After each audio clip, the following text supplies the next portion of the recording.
Andrew, thanks so much for joining me. I am absolutely delighted that you accepted my invitation to have a chat for this week's Land Cycle Investor Report. And I'm sure the content of this video is going to be something that my subscribers can come back to again and again for timeless information, because you have quite the bio and quite the track record in forecasting markets. I mean, you've been doing it, I think, for about over 30 years, something along those lines. You write your, I think your own subscriber base is the Market Timing Report. You're co-author for Zero Hour, which was a book that you wrote with Harry Dent, which Australian subscribers, I'm sure, will be familiar with Harry Dent. He used to actually do, I think he did some work for Fractal Investment Research, which is Agora Publishing, which is where I used to write for. Now, I write Land Cycle Investor. You are also the board member for the Foundation for the Study of Cycles, which is, great accolade in itself. You were telling me that you work as a senior aviation training pilot, and just such a great bio behind you. So, welcome. And I don't even know where to start with this interview because your breadth of research is so broad. But what I think would be interesting is just to hear a little bit of how you got into cycles analysis yourself, what it was that inspired you, your own personal journey, which has now become something which is quite incredible. Well, Catherine, first of all, thank you so much for inviting me to join you for this interview.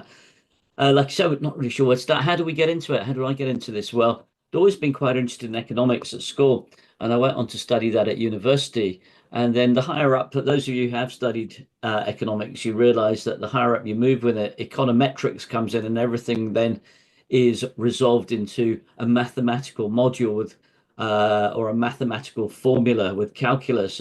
And I was thinking, this can't be right. There's nothing considered about human behavior.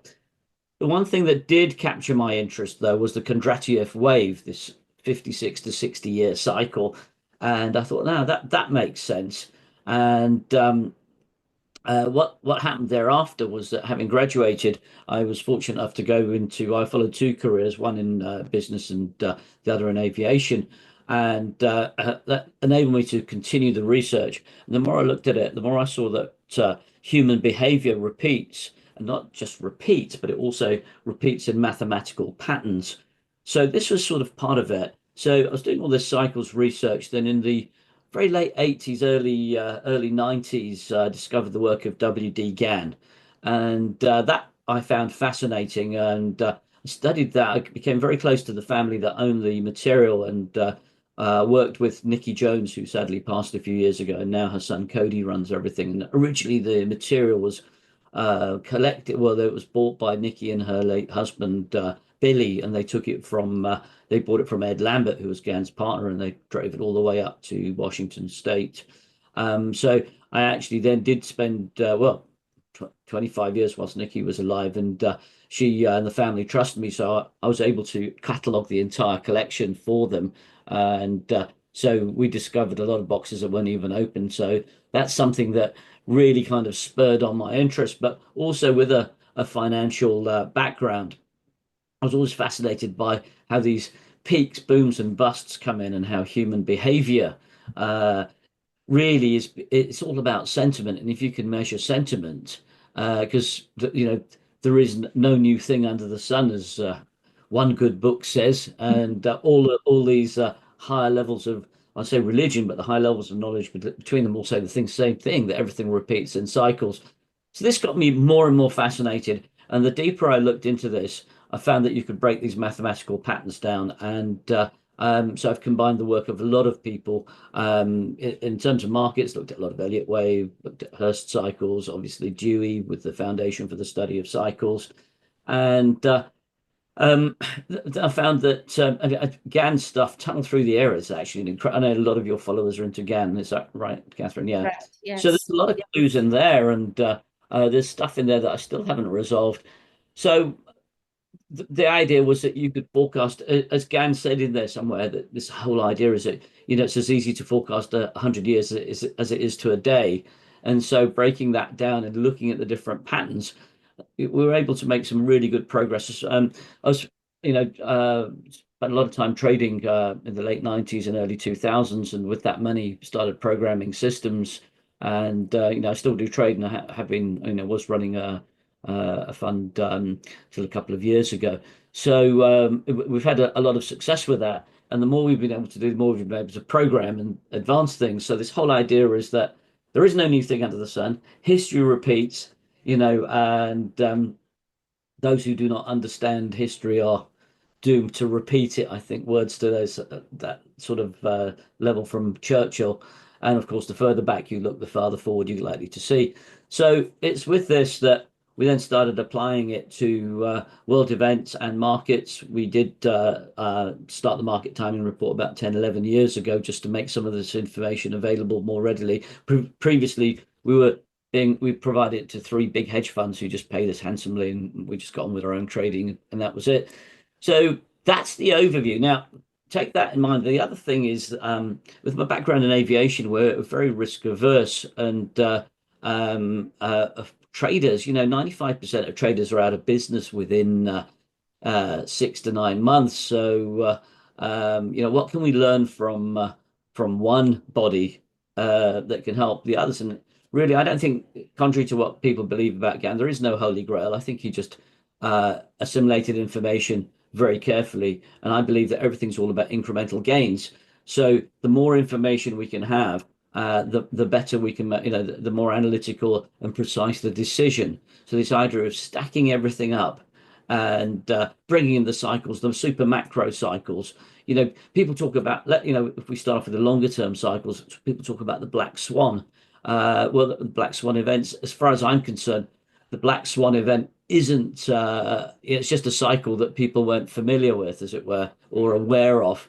And I think, one of the things that we were able to forecast and forewarn our people about well in advance was the pandemic, because these pandemics occur every 100 years. People knew about the Spanish flu post-war World War One pandemic.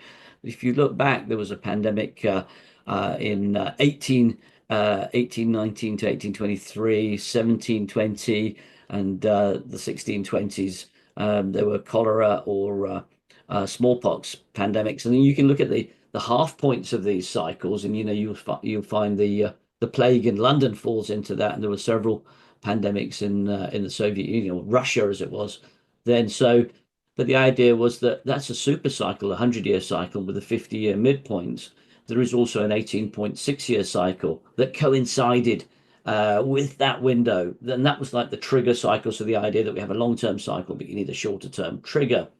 So if we take that 18.6-year cycle back from 2020, we go back one revolution. We got SARS, in the Far East. I remember going through Singapore, and there was nobody. The airport was deserted. Everybody had masks on.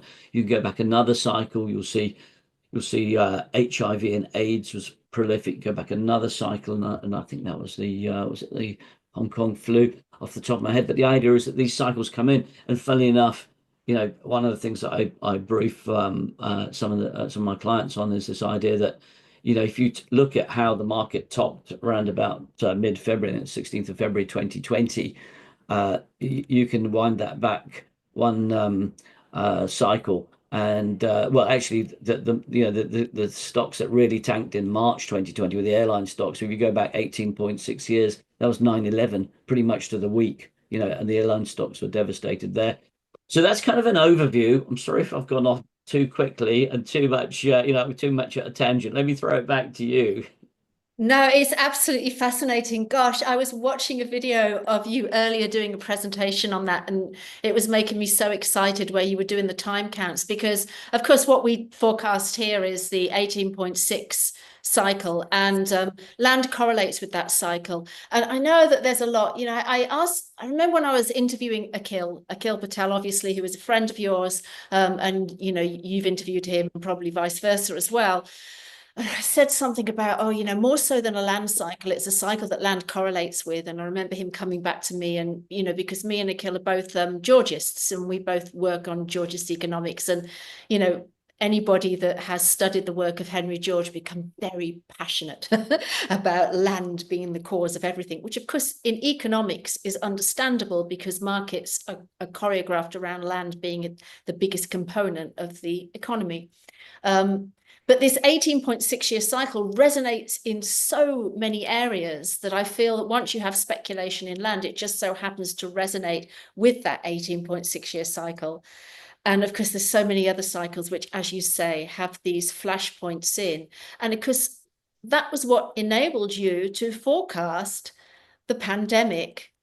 You said to your subscribers, you warned your subscribers, you were well in advance of doing that this was a flashpoint for a pandemic. And it must have been mind-blowing to you when you saw, well, not mind-blowing in the sense of it being so exciting, when you see history repeat like that after you've made a warning. Well, I have to say this, and that we should sound arrogant, but it's bread and butter stuff. That's what we do. We have got a history. Well, excuse the pun there. We've got a track record of being able to predict these events. So much so that we do brief government and military agencies with this stuff now, and so it just shows that you can see the tsunami coming, but the trick is, can you get out of the way in time, right? As it were. And that's exactly it. The pandemic did hit us. Yeah, for us, obviously, it highlighted our business, and that it's the same with markets. That's what we really specialize in. Obviously, because we have to monetize this, and predicting pandemics doesn't really sort of, it's a 1 in 100-year business proposition, isn't it? 1 in a 50-year proposition, seriously.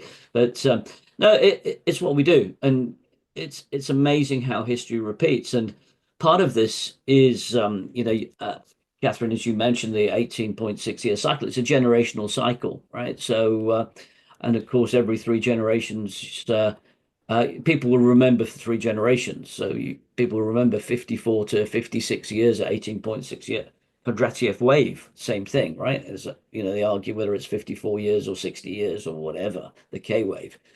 So history does repeat, and I think if you can understand how it repeats, you can be quite prepared for that. And later on in this presentation, highlight some of the things that are possibly coming up over the next few years that people should be aware of. And of course, people who follow your work, they want to be ahead of the game. They want to be prepared, probably because you've been burnt before.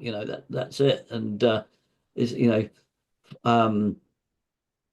foreknowledge, really does forearm you. So I wouldn't say we were in awe, but we were expecting it. And now what we do is actually say, okay, well, the initial models, we can see something's coming up. Now the solution is actually, this is the potential threat.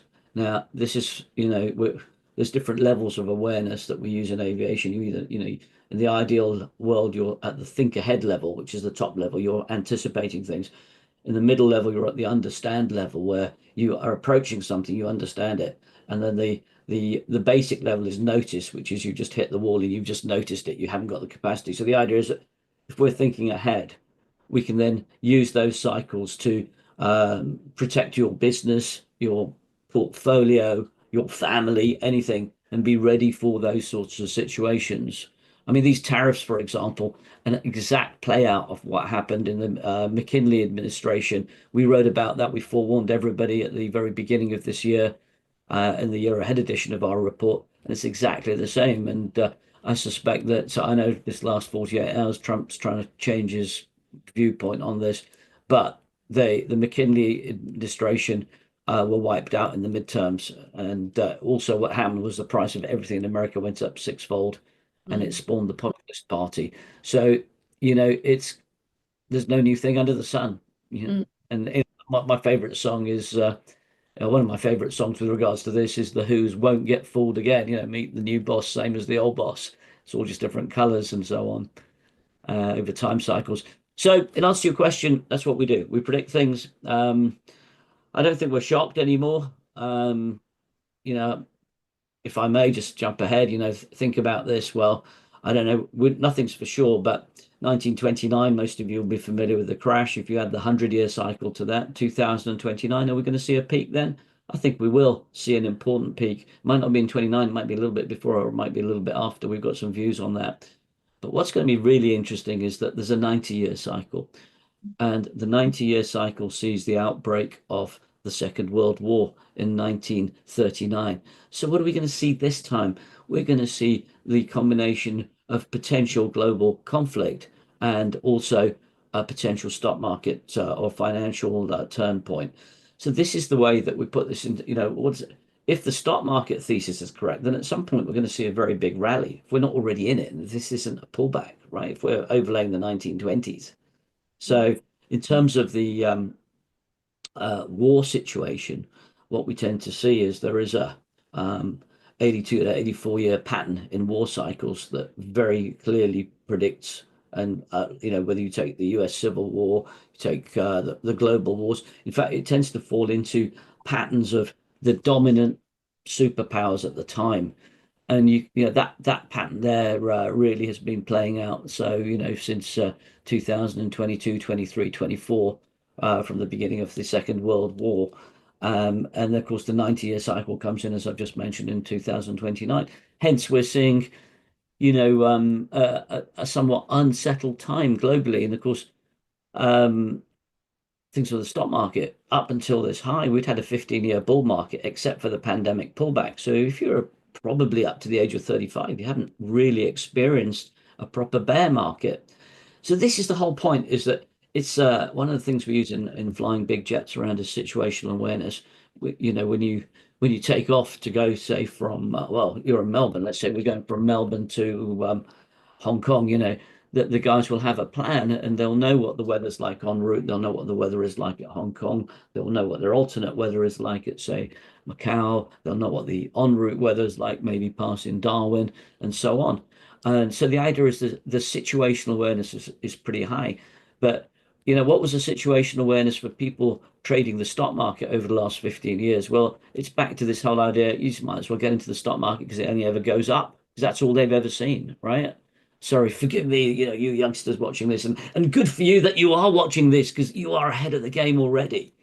But this is the whole point: is it's knowing what's around the corner. And you know, actually, one example was related to buying some big jets for an airline, but it was kind of like when I sat there saying, I think the world's going to turn down in 2020. You probably get them a lot cheaper, but nobody was interested in my views there, because that was more with an aviation sort of hat on there rather than a cycles hat on. So you can see how big businesses can benefit from this stuff. You can also see how you can be prepared. And, certainly in trading and investing, it's a little bit of a joke I do at some of the seminars, say, like, how have you ever got on an aeroplane not knowing where it was going? And everybody laughs. And I said, come on, raise your hand if you've ever done. Nobody raises their hand. I said, now, raise your hand if you ever got into a trade or an investment not knowing where you're going to get out, right? That's the whole point. That's where people go wrong in trading. And that's why retail traders and investors lose money very quickly, because they have a plan. Somebody tells them to get in, or they do a basic trading course. They get in, but they don't know when to get out. And that is the issue, is that if you don't have that information, so anything that can help you make that decision of where to enter and exit a business, a property deal, trade, is this is where you can get an edge on it. Yeah, it's there's so much to talk about there, because of course a lot of what you've mentioned there are things that I've written about, because you're friends with David Murray and I've interviewed David Murray, and so I've talked about that flashpoint for World War II and that being a 90-year cycle there. I think what is also, well, sort of going back to what you were talking about with Gann, I know that he wrote about a lot of these cycles as well in The Tunnel Through the Air. So you can find a lot of the cycles that you've spoken about embedded in there. So these are things that have been known about for a long time. And obviously you can go back even further than that and find indications to it in writings. We have George Tritch and Samuel Benner, who wrote their own financial timetables and observed patterns in prices and patterns in the area of the economy that they were analyzing. So a lot of what you've spoken about, it should be more common knowledge than it is. And it is, like you said, we're a bit like weather forecasters. We can't sort of tell you tomorrow necessarily what's going to happen, but we can tell you when the tornado is going to come through and it's going to ruin everything and the economy is going to go through that reset.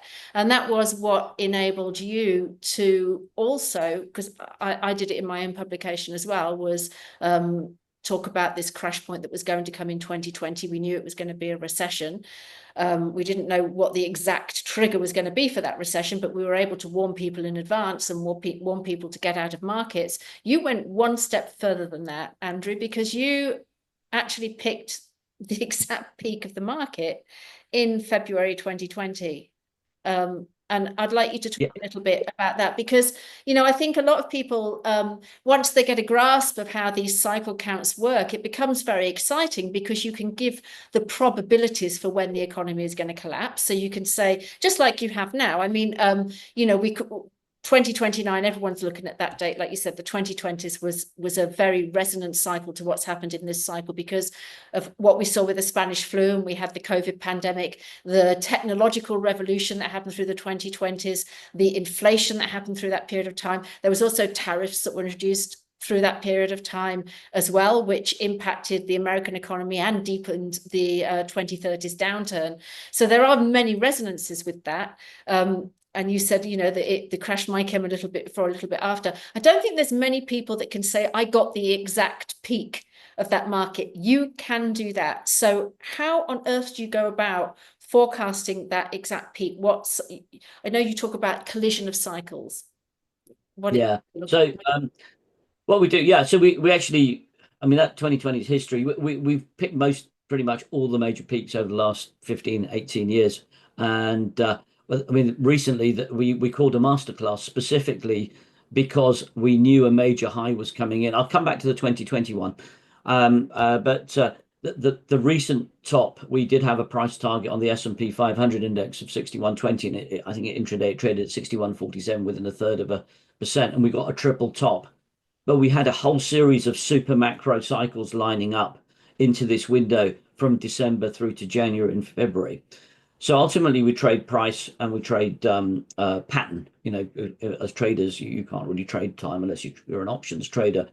So these big cycles were coming in, and then within that, we have a histogram system. We keep that proprietary. We keep it proprietary because I've never seen anybody else. I've never seen anything in the public domain about how short-term cycles are calculated. So we believe that's the key, and that's what gave us the exact high there. And as I say, we had over 70 people attend that masterclass. We deliberately had it in January on saying, look, get ready. This is it. People were talking about, well, Trump's in, it's going to be the Trump bump. We're off to the moon. We might head up higher, you know, especially after the last 2 days. And in fact, the decennial cycle, what does the decennial cycle tell you? Years ending in 5 are bullish. And there's no reason to suspect that this year will not close higher than it started. So, yes, we got the high for 2025.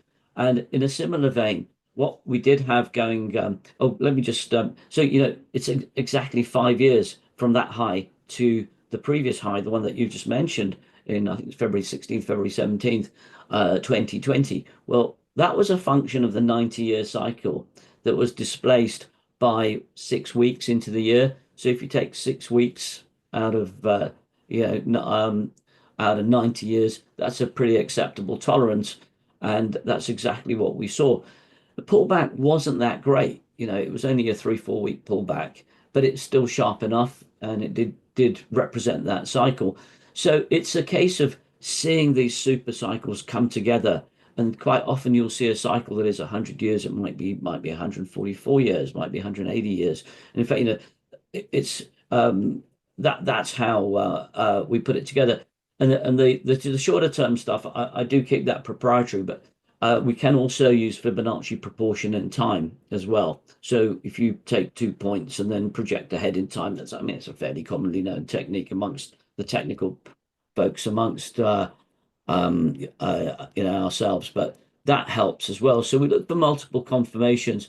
There is no holy grail per se, but if you suddenly say, you know, there's like, I always say people don't always understand cycles, but say, you know, you're in Melbourne, I'm over here in Surrey, and let's say somebody else is somewhere else, but, you know, say you go into your local cafe and have a cappuccino once every week, and the other person joins you maybe once a month, and I only come down from England once a year. What's the date that we're all going to be having that little party that tea party in your cafe.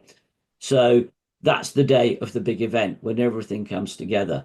So it's this idea of stacking things, also looking at proportion, and then of course there's lots of more sort of number-based things of squaring time and price and so on. And I think they definitely have some degree of we're getting a little bit esoteric here, but they have some input there as well.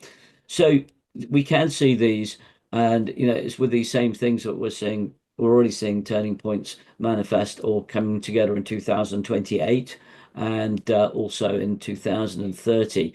So that 100-year cycle will be very similar. But equally, if I may, one of the things back in the 90s that we were looking at was a top of the dot-com boom. Everybody was jumping on board. It was a new millennium. Everything was very exciting, for those of you who remember. And the idea was the stock market was, well, now we've got PCs, personal computers, now we've got portable phones and things like that. So this was like a great thing. So the stock market was going to go to the moon. Well, what we were aware of was that if you take 1929 as a pivot point and go back 72 years, it takes you to 1857, which I call it one of the first modern day significant financial meltdowns, and it was what I call dual centric. Part of it was in America, where the railroad boom was coming to bust for about the third time, and it carried on again.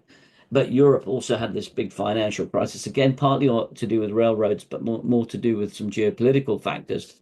So if you take 1857, add 72 years, it takes you to 1929.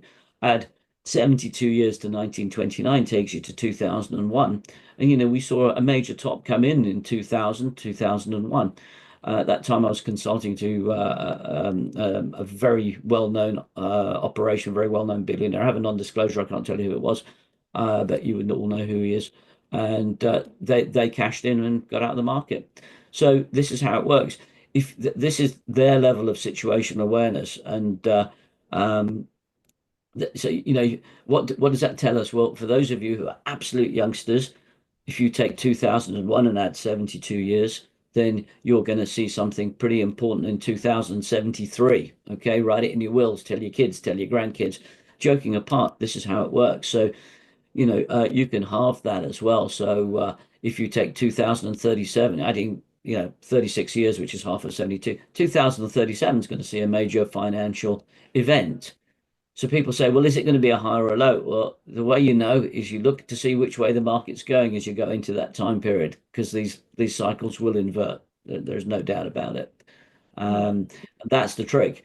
But it's where you get lots of these things coming together that you get the big events, and of course, everybody will say, it was a black swan. Nobody could have seen that coming. And of course, the Western governments really only have 4-year, 10 years. Dare I say, I'm going to make a very cynical comment. Those running a lot of the multinational corporations are in there to get their share options. They're not there for the long-term good of the company. There are some exceptions, but they'll walk away with their tens of millions, having been there for 5 years, 8 years. So there's no real. The same with politicians. It's what can you do to make an impact to stay in power, because we have this democracy, which isn't a natural law, by the way. That's not. That they don't sit around in the jungle saying, okay, okapi, lion, giraffe, we'll all have an election. And okay, giraffe, you're in for 3 years now, but I'm the lion and I can eat you anytime I want to. They don't do that. That's just not natural law. So these, there's a bit of a digression there, but the point is that people don't have a long enough horizon. If you're going to be a politician for 4 years, you're worrying about winning the next election. And actually, one of the things that I think Trump's been quite smart about was he did have 4 years to prepare. His first presidency was quite different, and he came in with a very clear action plan this time. So, let's see what happens. Yeah, there's a lot there what you said, but one of the things the decennial cycle is something that I write about quite a lot, and I know you mentioned esoteric, and I know you don't go into that so much in your public sphere. I write quite a bit about it in my own publication because it's a subject that's of interest to me. And I think anybody that has studied Gann or looked into that side of things understands that, you know, when you do that study, you really have to look at these things as well, because that's what we're all looking at. And interestingly enough, when Samuel Benner wrote his book on the future, I can't remember the exact title of it now, but the you know, predicting where prices were going to go, he talked very openly about this in his book, that it was to do with astrological patterns. He didn't understand scientifically why. Obviously, Ray Tomes talks about this, who's the science director for the Foundation of the Study of Cycles, and I interviewed him, and I'll link to that in the report that I send out with this.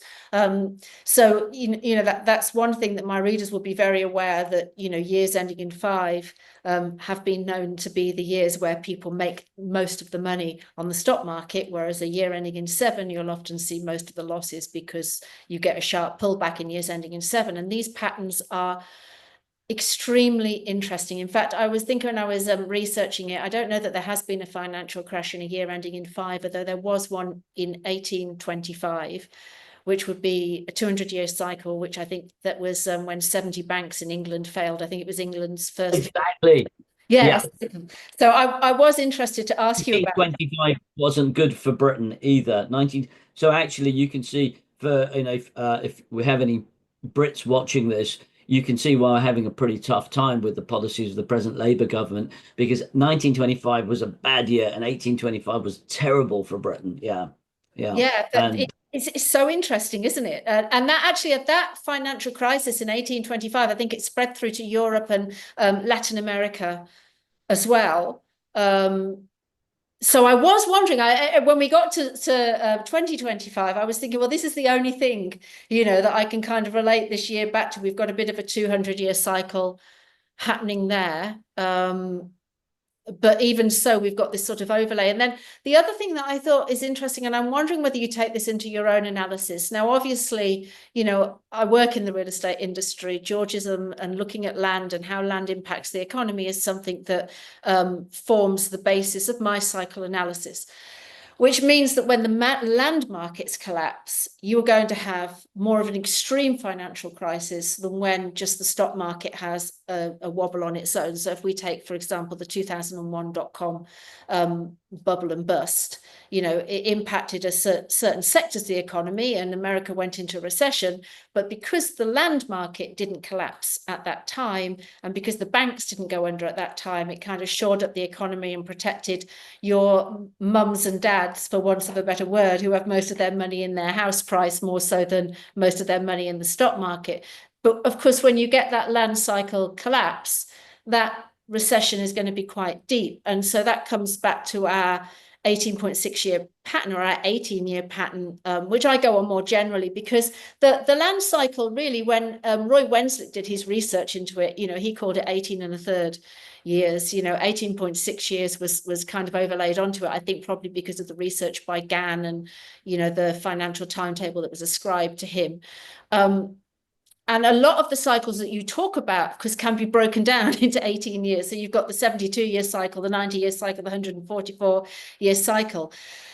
The land cycle did shift after World War I. So when you were doing those 18-year counts and you were saying, oh, that gets us to 2001, that was actually a mid-cycle. It should have been the end of cycle, but because we had the break for World War I, when the land cycle recommenced, it shifted. So really the 18-year cycle, there's 2 major recessions that happen in that period of time. You've got the mid-cycle recession, and then you've got the end of cycle recession, which we term it, which is when the land market collapses, and that would naturally pull the economy into a greater depression. So whereas when I'm forecasting now and I'm saying, look, I'm writing a paper at the moment, which is for an economics organization. I mentioned it to you when we spoke on the phone last night, which we're hoping to put a big forecast out there publicly and say, you know, this is the forecast, and put a bit of academic rigor behind it. But it's called, you know, the Great Depression of 2028, because that's where I'm forecasting this depression will come. And of course, I'm forecasting it to be greater than it would be if it was just a stock market phenomena. So all of this is leading me to ask you, do you take that into account when you're forecasting these cycles? Do you think, okay, well, I've got a 72-year cycle. Is the land market going to collapse at this point, or is it going to be more of a stock market phenomena? Yeah, so what we see, for example, is that the genus of different events of events is often, well, let me rephrase this. So it's a circuitous answer to your question, but the idea is that when we got the global financial crisis of 2007, 2008, which obviously tied in with the land cycle, that was there based on a drying up of credit. Okay, that 2007, 2008. I mean, they'd argue it was the CDOs, CDSs, etc. in America, bad loans. But if you go back in that cycle, this is one that we forecast very clearly, and does briefing people about potential runs on banks. People were laughing, saying you won't get that this in this modern era. And sure enough, we had that at Northern Rock here. People were queuing up outside 2007. But you go back 100 years to 1907, the rich man's panic, the Knickerbocker crisis. That was again the drying up of credit. So we got this credit related crisis there. And there was a crash in 1807, which was caused by the American Embargo Act to do with the Napoleonic Wars. But this 1807, 1907, 2007, generally it was about credit. So the 1807 one was more about blocking distribution of goods to Europe to try and remain and end the Napoleonic Wars. But there was a degree of cessation of American lending to Europe. So what we're seeing here is that in this case, it's a credit-based thing. All right. So we're seeing a drying up of credit at the same time as you're getting the property cycle coming into its peak point, as it were. And I think that's exactly what we saw also. There was in Britain, certainly in the late 80s, there was a major peak in housing, again, following this very same cycle you're talking about. And that was because it suddenly lending was reined in a bit and tax relief was taken away from it. So it's about the availability of money. So if you get a cycle that relates to an availability of money clashing with the 18.6 year cycle, which is really a generational cycle, but 18.3, 18.6, whatever you want to call it. But that's when you're going to get the more significant events, definitely.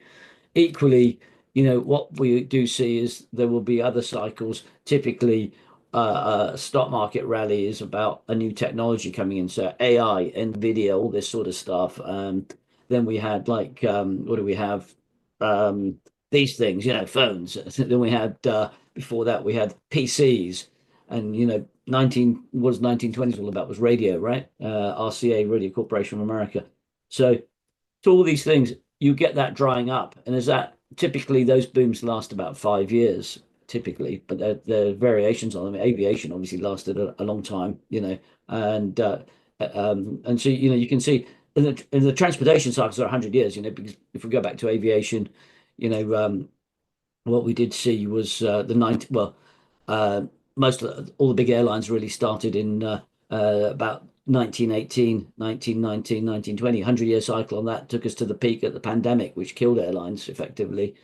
But you can also argue, the midpoint of that saw the beginning of the jet age, the jumbo jet and Concorde. So it's just perfect almost, but they're broad brushes, and it's the ability to be able to hone that information down into shorter patterns. So coming back to what you're saying is, yes, it's the synchronization of different cycles, and you need to see the overlay, and the overlays aren't always obvious. And in fact, that's where the black swan occurs. We knew this was going to happen. The stock market was looking toppy, but we didn't see the cycle in, say, that sector or this technology or a war cycle coming in as well. And that's where you'll certainly have a different cause for an event, regardless the event takes place. It's just what caused it. Does that make sense, or have I gone off too Yeah, much of a no, tangent? no, it does make sense. And I actually think it's interesting because, because my focus is on the land cycle, and often, I sort of over focus on what land is doing. It was interesting looking at your research and seeing how you made those links in what would happen to aviation, and how you made the pandemic. I know that Gann spoke specifically about pandemic being a 100-year cycle in the tunnel through the air.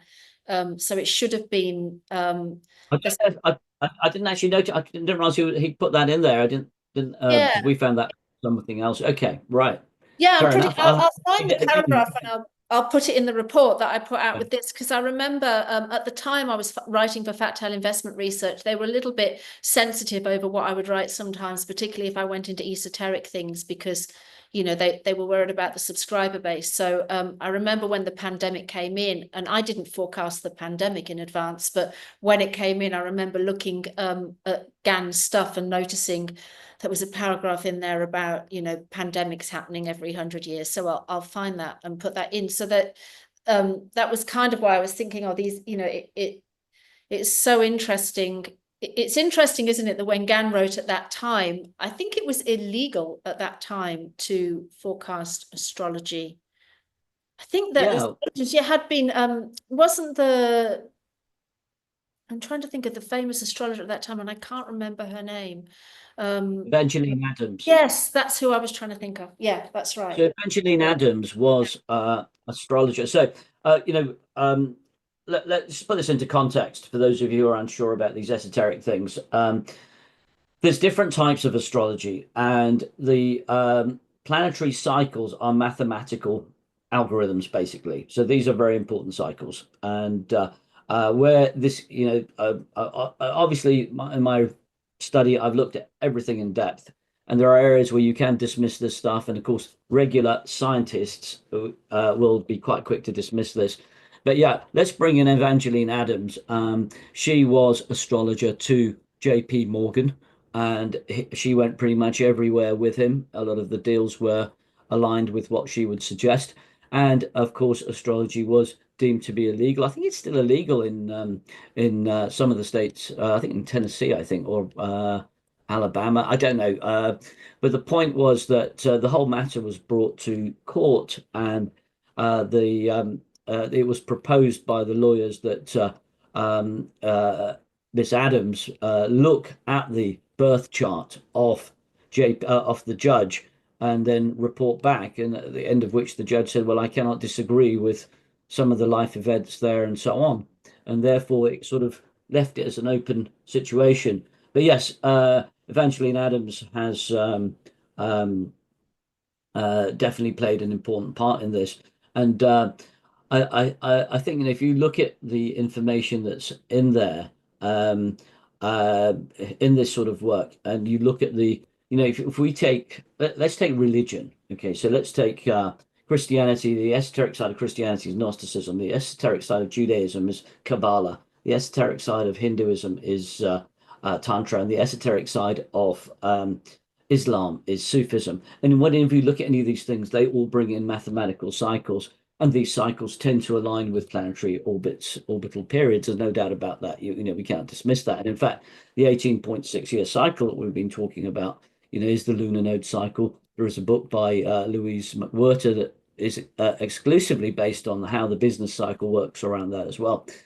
So, you know, there is definitely something you've got to look at there. And of course, in Gann's day, which is how this came up just now, it was illegal to look at this sort of stuff. But the Bible is, it's not even failed. The Bible explicitly mentions all these mathematical cycles, you know, and so they're all in there, as they are in all these other works. You know, as I say, the Kabbalistic work, the Vedas, you know, whatever you want to look at, these cycles are there, and they're passed down. I think that's how they're passed down to those who have the ability to study and interpret them.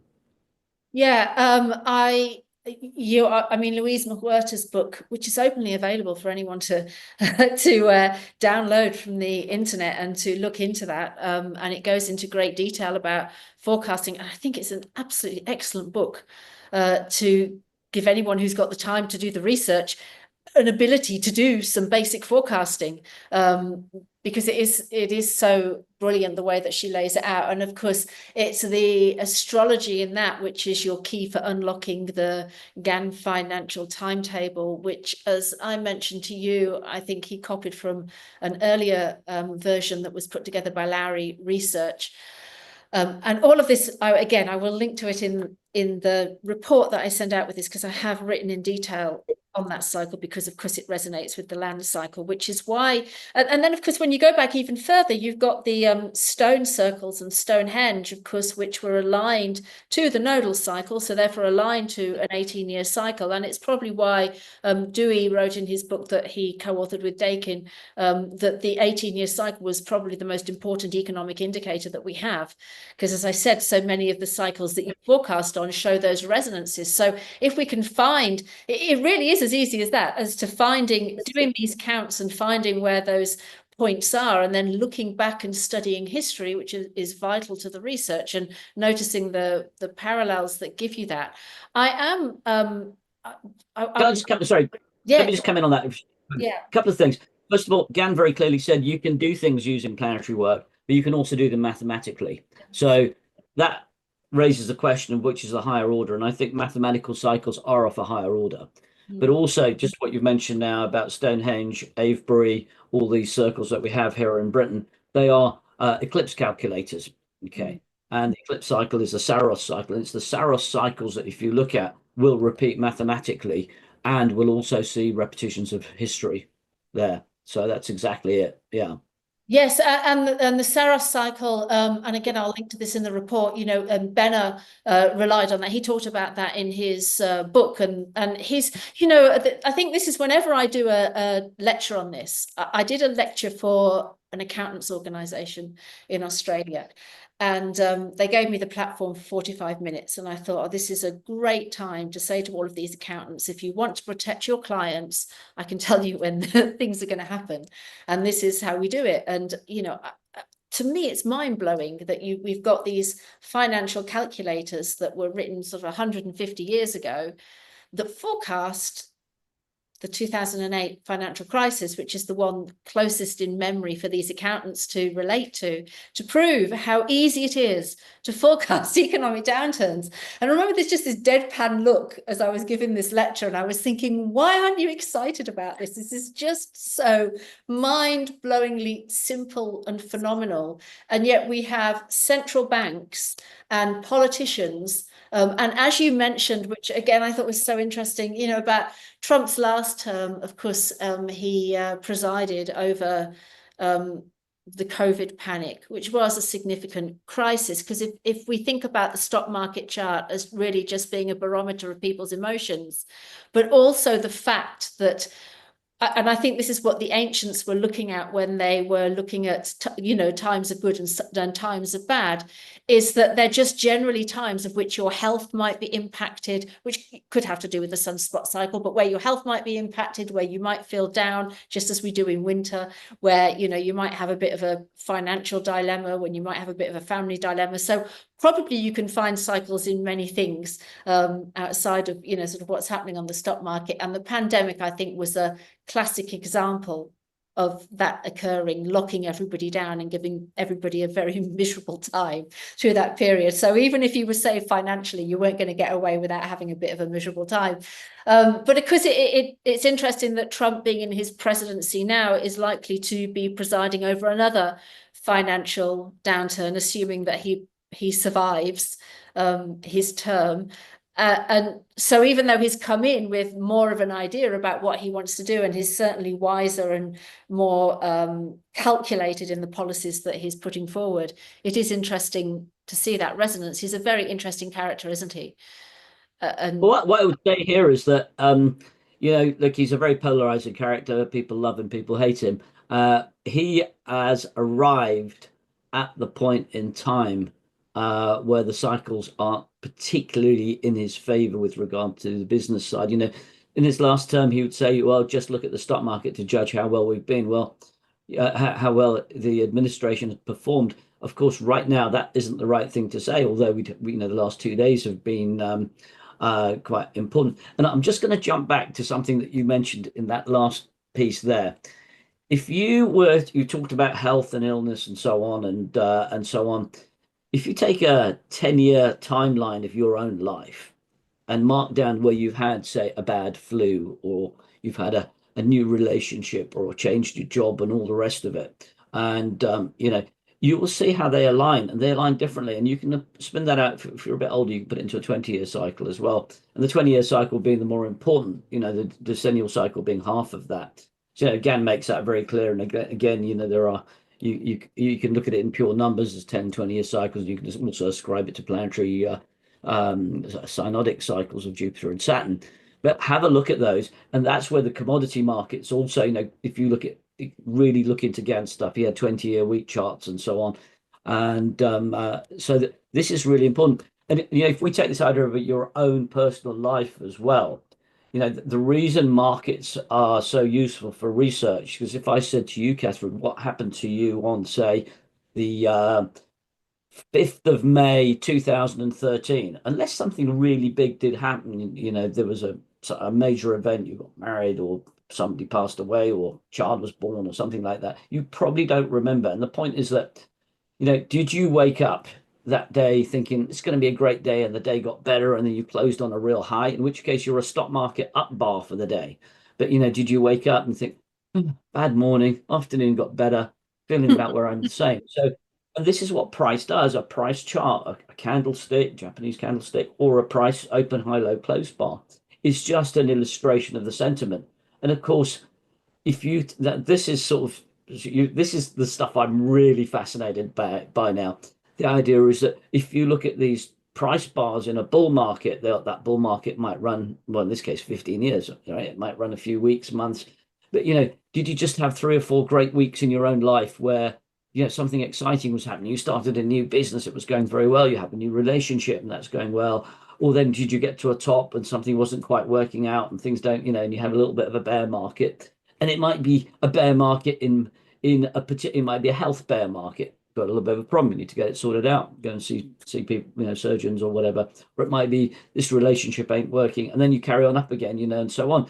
So these waves of sentiment occur with us individually, as well. And that's the real fascination. But it's only when you look at a market chart that's you can quantify and measure these things, and you can see how patterns, how we know certain markets have lasted exactly the same. The bull market in wheat from 2020 up to the high was exactly the same number of days as a previous bull market. And when you know these things, you can know where to look. So there's a few more clues about how we do some stuff there as well. Yeah, I'm going to come back to that, because I think that was the 50-year cycle, wasn't it? In that you were looking at with the 2020, you were talking about wheat, were you? Oh, yeah.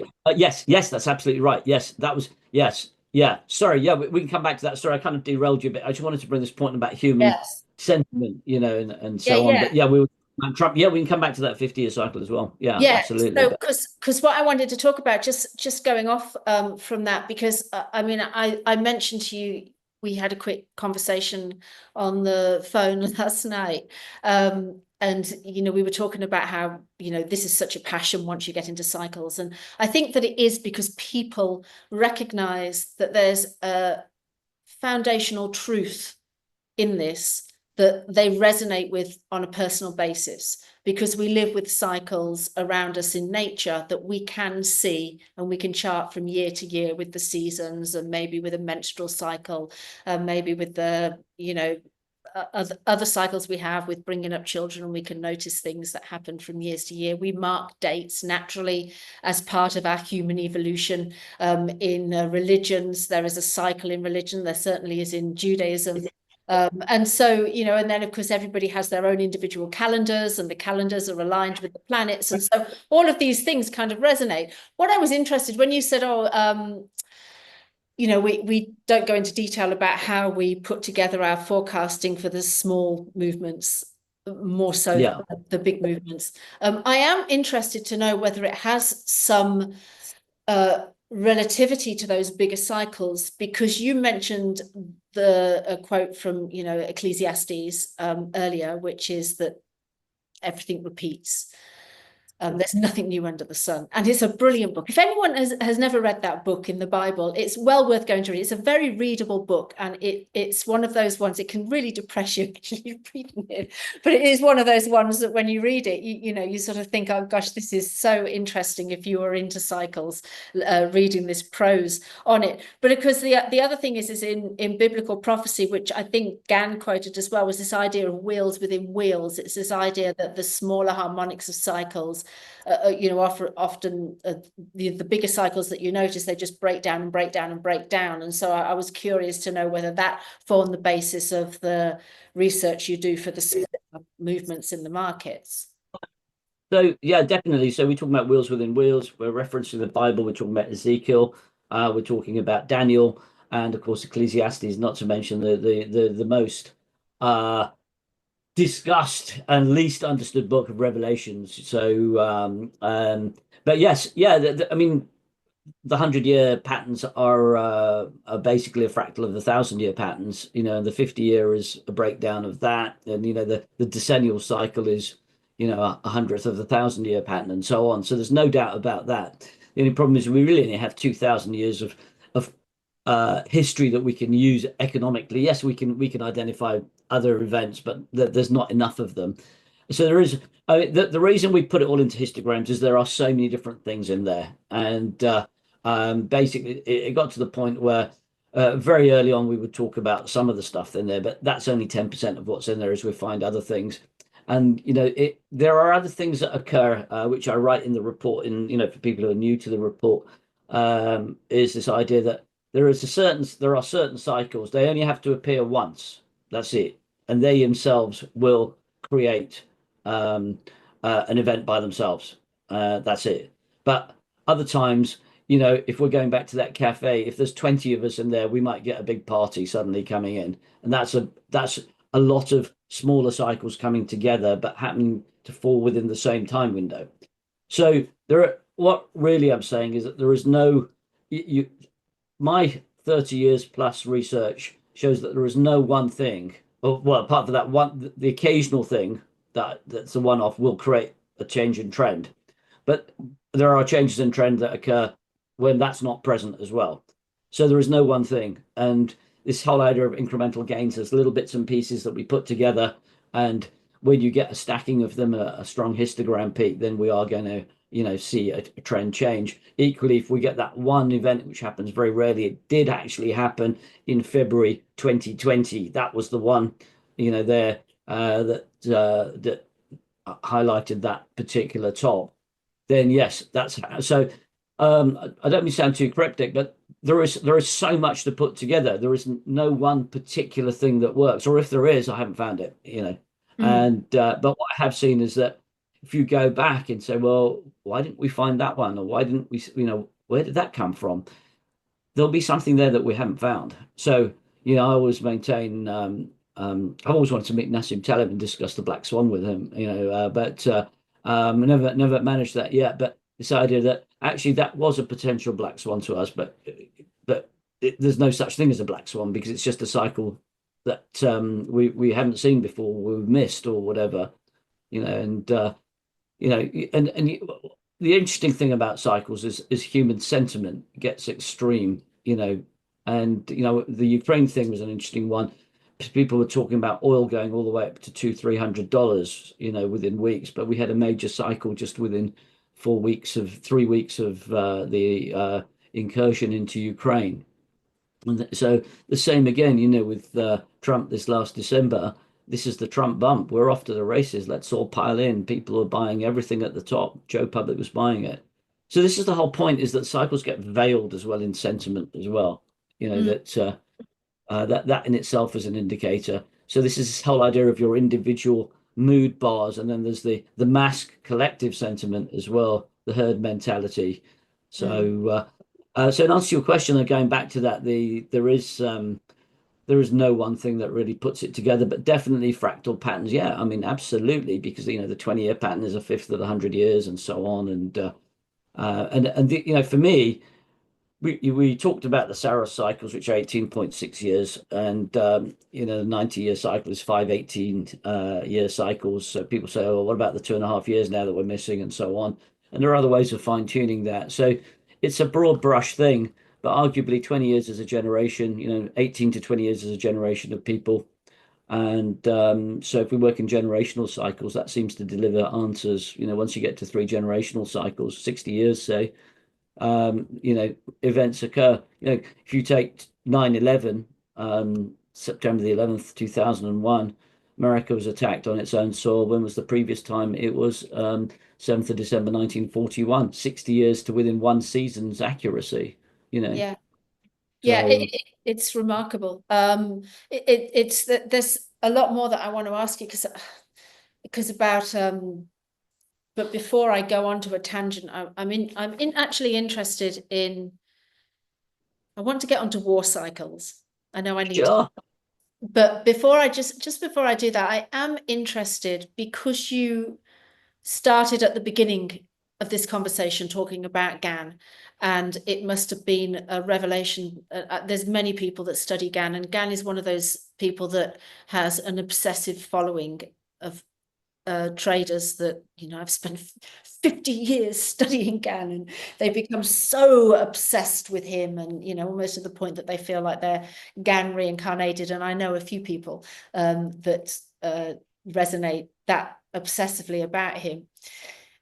There's a lot of controversy surrounding his research. I know that Larry Williams doubted that he was that you could learn a lot from Gann, and he valued other people's work higher. And Larry Williams obviously did his own research on the decade cycle, and would reference you'll make more money by understanding that, and the other researchers that have talked about it, than you will with Gann. And of course then I think there was his son that came out and said that he made more money selling his courses than he did trading, and so on and so forth. And then the article that was written in Ticker, what was the name of the magazine? The Ticker Digest, the 1908 article. Yeah. Yes, that's right. Where they did, they monitored his trades and said, 80% of these trades or whatever, Yeah. some remarkable thing. And then I think there was claims after that had been, some money had gone under the table as a bribe for that interview, and that's why it came across so well in the magazine. Now, you can't wipe Gann off the table because he was absolutely remarkable. I mean, his writing was remarkable. What the codes that he obviously knew a lot, the codes that he enshrined in The Tunnel Through the Air, his annual forecast, which picked the tops in the market. I am curious, as to what where you kind of rate him in your own. Now you've had years, of studying the markets yourself, Yeah. Sure, I'll be delighted to talk about this. So, obviously, being very close to the family that are custodians of Gann's work, I've been through everything there. Okay, and there is no doubt that Gann was a very wealthy man. There's no doubt about that.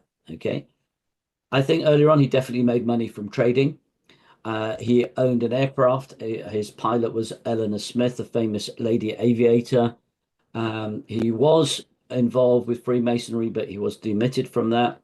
It is undoubted, you can't question the fact he was definitely an astrologer. There's a lot of stuff there that's he's used all that information there. There's not so much evidence of him trading so much in his latter days. There are some things that show that there are better times to trade than others. And I think when he did that exhibition, if it was true, then basically he had picked a time that was very favorable to him. Now, whether he picked that time for self-promotion or whether he genuinely created those trades, we'll never know. We don't know. There are no real trading records there. There are his personal diaries, one of which has been released, is in the public domain. The others aren't. They were missing. That was the one event back in the mid-90s that Nikki Jones sort of effectively earned her trust, and which is why she needed somebody to help out. They were missing. They were in somebody else's collection. I found out where they were, retrieved them, and returned them to America. That's enough said on that. But within those, there was some tremendous information that suggested that he did have something. And I think a lot of it was just he was just a very hard worker. So some of the stuff I use and teach in our trading courses doesn't involve Gann because there are things that do work better. I'm going to go back to Larry Williams. I think Larry Williams is an excellent trader. He's a friend of the foundation, and he's an acquaintance of mine, somebody I like very much. I think what Larry does say about cycles and Gann is that, well, we never really knew what Gann was doing. That's a fair comment. Nobody knew what Gann was doing. That's the first thing we all agree. What is Gann? It's a series of about 15 techniques. You can draw angles, you can draw lines, you can draw squares, you can use a square of 9, you can use the circle of 12 or whatever, the 24 and all the rest of it. And some of it works some of the time. None of it works all of the time. And I think Larry was really saying that if you're trading, then you want to have something that has structure. And Larry, when he talks with the foundation, will say, well, cycles just give you some clues. That's it. You can't trade from a cycle, but you can get an advantage from it. So I think, in fairness to Larry, that's that there. And I think the point is the whole thing's become so mystical. And I laugh and I see people talk about the Gann emblem, and how that was a key. The Gann emblem was created by Nikki and her husband when they went out for a day to a country fair, and they saw it there as an astrological sign. And of course, people are swearing by it, all the Gann experts on the different groups. And all I can say is that I feel very humbled and very privileged to have actually seen all the core material. He's got some amazing work on sunspots, and that I think was critical to a lot of his work. And I think sunspot activity, even now, is something I follow. That's actually one of the things we do put into this, and that definitely impacts human sentiment. Definitely, not just that, but individual space weather days where which is now getting a lot more interest because it can damage satellites and communication lines as well. So I'm sorry, I'm jumping around here, but these are things that Gann was definitely looking at. So what I do think is understated is the fact that because Billy Jones and Nicky Jones, bought all this stuff, they bought the entire Gann collection, all the papers for $10,000, which is a lot of money at the time, and they transported it all the way through. If it wasn't for that, all this work would be dissipated. It would have all disappeared. They were able to put how to make profits in commodities back into print, and that's the book that then sort of proliferated all the way. It was Gann is huge in Australia. It's a real big fascination, isn't there? But we know he had fancy cars. He definitely had planes. There's some pictures that are not in the public domain that show that. And um, dare I say, he did have 3 wives. He was a workaholic, and my wife actually was gifted some of Blondie Gann's jewelry, so she owned some of Gann's jewelry. So, yeah. Yeah.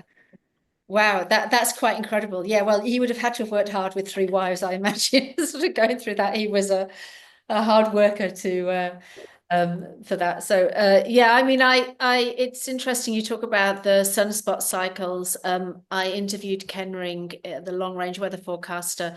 I saw him at a seminar. I think it was 2015. I went to see him at a seminar with David Burton, who's a Gann fanatic and forecast commodity markets based on Gann analysis. And Ken Ring spoke quite a bit in there about sunspot cycles, and both of them at that time, to give them their credit, were forecasting the 2020 downturn. David was saying it was going to be very bad, and it did coincide with a sunspot cycle. So that was Ken Ring's analysis as to why it was going to happen at that time. So I will link to that interview. And I think I mentioned to you on the phone last night, Ken Ring has written an excellent book called The Lunar Code, which you said you had a copy of. And I think he's a very entertaining writer. So it's a very easy book to read. And I think it again shows how we can all learn from just observing, which was how Ken learned to forecast long-range weather cycles. He was a fisherman. He observed the weather, he observed the planets, and then he made these correlations. And of course, he's made some remarkably accurate forecasts, including forecasting the recent cyclone that's impacting New Zealand right now. I think he got the date for that right. So I will link to all of that.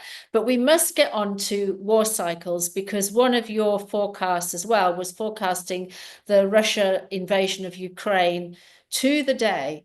Now, again, that's something that I don't know anybody else can claim to do. I know that David Murrin had the forecast out for the year, I think it was, of which that invasion would happen. And obviously, David Murrin is a friend of yours and a friend of mine, and very Yeah. respected for the work that he does, and an absolutely lovely guy, but extremely intelligent man. But to get something like that down to the day is pretty impressive again, Andrew. So do you want to just like give a little bit of a hint as to how you did that?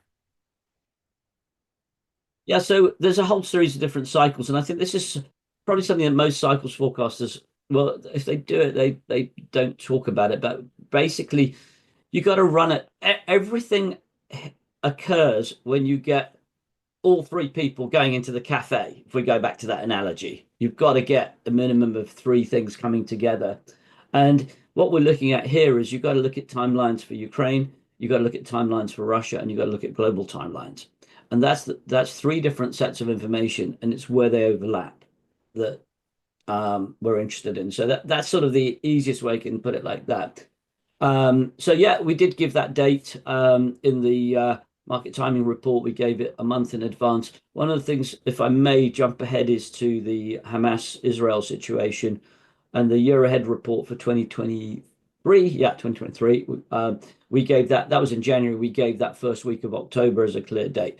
That was an easier one to forecast because that was exactly 50 years on from the Yom Kippur War. And there were also a lot of subcycles, and we have a lot more data points to do with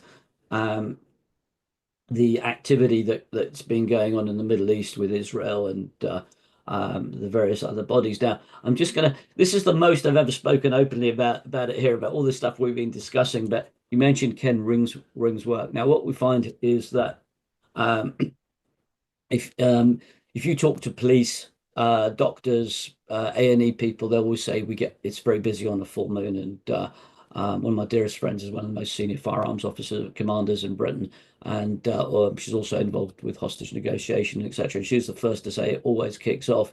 And we were talking about this, and I was just explaining. So it's not just the full moon or the new moon; it's the proximity of the moon to the ecliptic or its extreme declination. And the phrase has been coined by a guy called Richard Nurley called a supermoon. So if you get a point in an extreme declination on the ecliptic and in perigee or apogee, where you get the really big moons when they're closest to the Earth, when they all coincide, you'll find that human sentiment gets more active and agitated. Now, relating this back to some of these global events, these can be short-term triggers. So where you see something like this, you will see, and I noticed especially all over the last 20 to 25 years, everything to do with outbreaks of conflict in the Middle East generally has been triggered on one of these more serious sort of lunations, syzygies as they call them.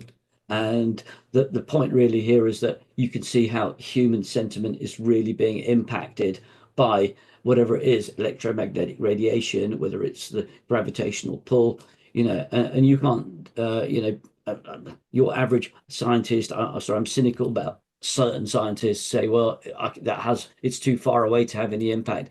But statistically, it's proven it does have an impact. And you've only got to go to the emergency room, the A&E department, and you'll see that it's much busier on a full moon, let alone a super moon or anything like that. So yes, human behavior does get agitated and irritated. So we look for these combinations together with the bigger cycles and then the smaller cycles. So that, the Hamas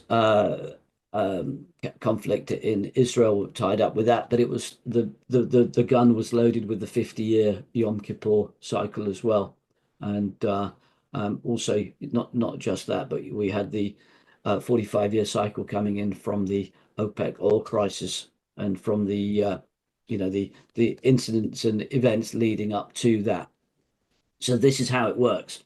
It's kind of like it's a little bit like I said earlier on in this, where 2029 or the back end of this decade is going to be interesting because we've got a 90-year cycle coming in from the outbreak of the Second World War, and then we've got the 100-year cycle from the market top and crash. So it's this whole idea of multiple cycles coming in and then shorter term cycles, fine tuning them. And of course, alongside that, we've got the Kondratiev wave, which also has war occurring as we approach the peak, which is where David's analysis came in. That was what he was looking at. And anyone that studied the Kondratiev wave or read the original paper that was written on it will, they'll understand that it is kind of like a war cycle, as well as a commodity cycle and all of those other things that are pulled into it. And everyone has their own interesting theories behind it. I'm thinking about David as I'm talking about this because I've done so many interviews with him where he's talked about his the Kondratiev wave and the theories that he has behind it. So again, I'll link to that in the report that I write with this. I won't go into sort of detail about it now. I was, the other thing that I was kind of interested in, because, I have been, war breaking out in the Middle East is pretty significant to happen. Then we spoke about this on the phone last night about a lot of resonance with the lead up to World War II. And how much we can see that's happening now with extreme unrest in the world. And that probably would hark back to what happened in the 1920s, because when you did get the Spanish flu and it was out of World War I, and there would have been a lot of, and what happened in Germany, the economics, what happened in Germany and the hardships that they were going through, which led to the rise of Hitler. And this authoritarian, that we're obviously seeing it with Trump, the majority that he won that election by, and how he's now sort of going out and doing whatever he wants and seeing no reason why he can't do whatever he wants. It's interesting watching him go in for the land grabs, particularly because my focus, we spoke last night, I mentioned it last night, that, I was Jewish, so I have a real focus on that side of the world. I'm very biased when I look at it, and I always premise that in interviews that I do. But it was so interesting to see how he talks about Gaza. I think it's a prime thing. He's talked about various land grabs everywhere. I'm going to buy New Zealand, the Panama Canal, and now I'm going to go and buy Gaza. And in an interview, somebody said to him, well, buy it for what? How much are you going to pay? And he said, pay. We're just going to take it. There's nothing there. He's going to rebuild it. I mean, all of these things are quite, they're so remarkable, to sort of see this coming out, and then noticing the emotional reaction that would have, that you can see how the buildup is happening. And I guess that's what you're looking at. Were you watching, though, Israel specifically, where you noticed, okay, we're at this 50-year point from the Yom Kippur War? I mean, did you have a focus there? Because, there must be points like this happening globally in a lot of regions. We have a YouTube channel. I on one of some of those. One of those I've I've put up a timeline that we keep, and we keep lots of timelines.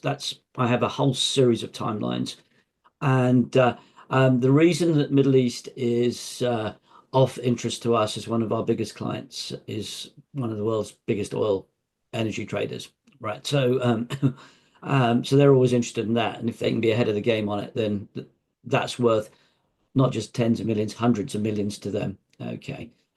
So that's plus I also think it's one of the key drivers for the Western world. Let's just back up. So what happened after the Great War, the First World War, was that Germany was hit with huge reparations that led to things like the Weimar Republic hyperinflation crisis, and it had seen weak leaders all the way up to Hindenburg. And the idea is that you then get somebody come along who is trying to grasp the nettle, as it were. Now, what's been happening in America, arguably the Biden administration this time was incredibly weak. There are I mean, I'm just going, let's just preface this. I'm apolitical when I comment, when I write. There's no right or wrong. You support who you like, and for whatever reason, that's it. But we saw something similar. There are a lot of people that are critical of Barack Obama's administration and so on. So we look at all this going on. So what happens is that we do see this 82 to 84-year revolutionary cycle coming. There's been weak governments, and people want a bit more leadership. And that's when somebody like Trump comes along with, let's make America great again. Well, who else used making America great again was Ronald Reagan. Trump didn't invent that. That's it. And we had also, now we just we're restating this as objective history. We're not condoning anything. We're not saying anything. But the same happened with Adolf Hitler. He came along, and basically Hindenburg hadn't been a strong leader. People had lost a lot of wealth. Germany was on its knees industrially, and he united people. Okay, and at the beginning, it was all done on reasonable policies. And then these things gather momentum, and then they get out of control, and they always in all these situations they tend to um, pick on a group to effectively persecute or whatever, and that's what tends to happen. It will grow into America. Immigration is a big issue at the moment, but in fact, immigration has been the biggest issue forever and a day. So you've only got to go back. To anti-China sentiment that goes all the way back to the 1820s as well. There's no new thing.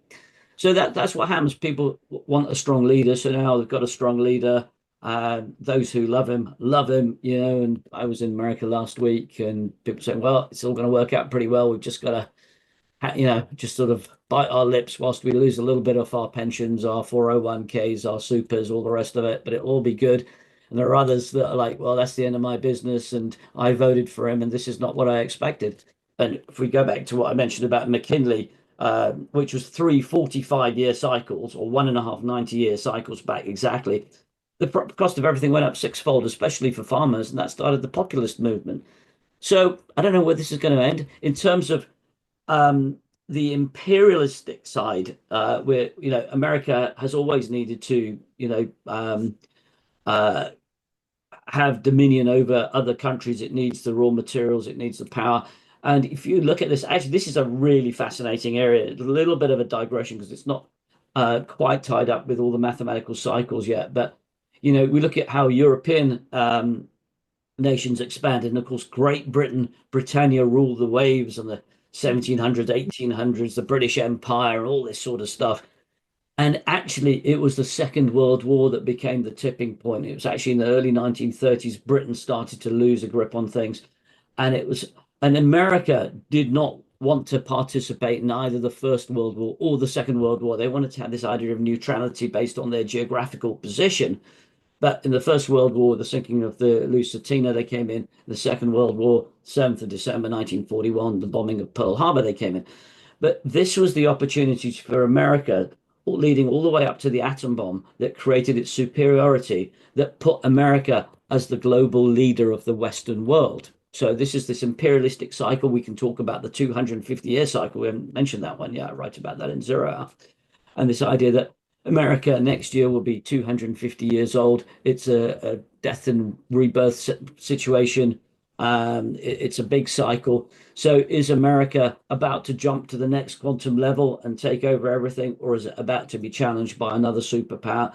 Was that superpower Russia, or is it China? Well, it's looking evident it's probably China, because when Britain pulled out of places like Jamaica and Barbados, China had gone in there, and it's the usual trick. The superpowers all play the same card game. It's like, you need infrastructure, we're going to provide it for you. Here's the debt, you owe us that forever. That's it. It's as simple as that. It's as simple as that. And this does fall in cycles.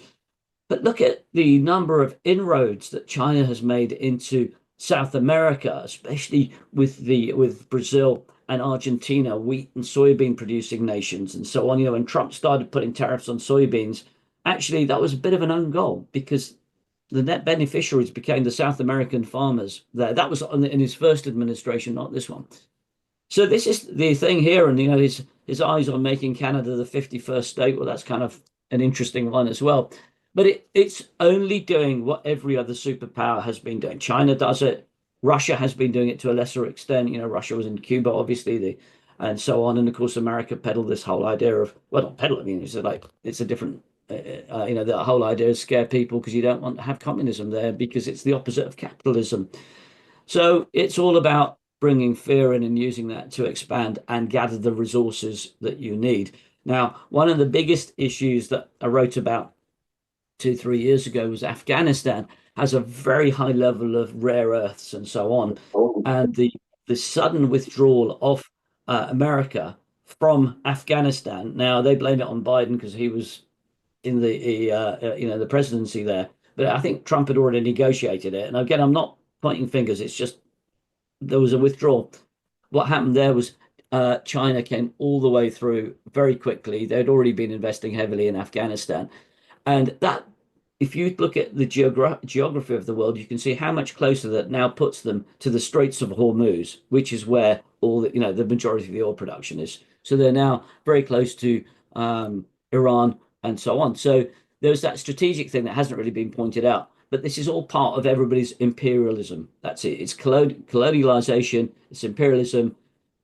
If you go, I have spent considerable amount of time in Africa. I'm lucky that I get to put my boots on the ground and see things for myself, and you can see how much China has gone in there as well and expanded and put roads infrastructure in. One of the things that historically China tends to put some infrastructure in for the locals, so they actually support it, whereas America tends to get, sort of most of the American corporations get the deals and contracts, and as the Chinese do as well. But it's only a handful of people that benefit. Usually, the more dictatorial rulers of the smaller countries and the heads of corporations, whereas China has a little bit more of the spreading out, and that's it. So that's where we are with it. Greenland has been mentioned before. The Panama Canal was under American oversight, and it was handed back under the Carter Agreement in 1999. So, China has made some inroads there. And I'm not sure. I did see something day before yesterday about some agreement had been reached with America to position troops around it as well. So these are all strategic points. And I mean, this is what I find fascinating. So if we can find order, and how do we find the order? That was your real question. Run a timeline for Panama, run a timeline for each of these nations, run a timeline for America, run a timeline for major global events, and look to see if there's any alignments. And to be quite honest, sometimes there can be so much noise, it's difficult to make a interpretation at all. Yeah, so that kind of leads me to come to the question. I mean, everything you said there is really fascinating, and when I've talked about this in my own writing, I can't see anything but an escalation of that war in the Middle East occurring. I feel like this is, for example, is one of the major threats to Israel is Iran, and Iran obviously has its proxies, of which Hamas is one. And I feel like, this is a chance really, if Israel's going to move on Iran, it would be now or never, because they have the backing from the US. And then, as you mentioned, we've got the major supply lines that are coming through that region of the globe. And then we have Trump vying for his land grab of Gaza, which is a very strategically placed piece of land. And we have some significant oil fields around there.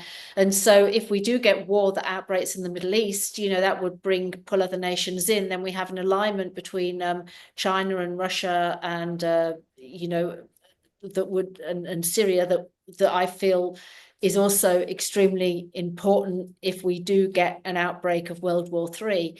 And I think the horrific thing about thinking about this is, not only specifically what it would do to markets and obviously oil prices and everything else sort of bundled into that, but also how it would affect our own lives. Because if you remember when Iran launched that rocket attack on Israel, the entire airspace of that region was shut down, and it caused absolute mayhem for a few days.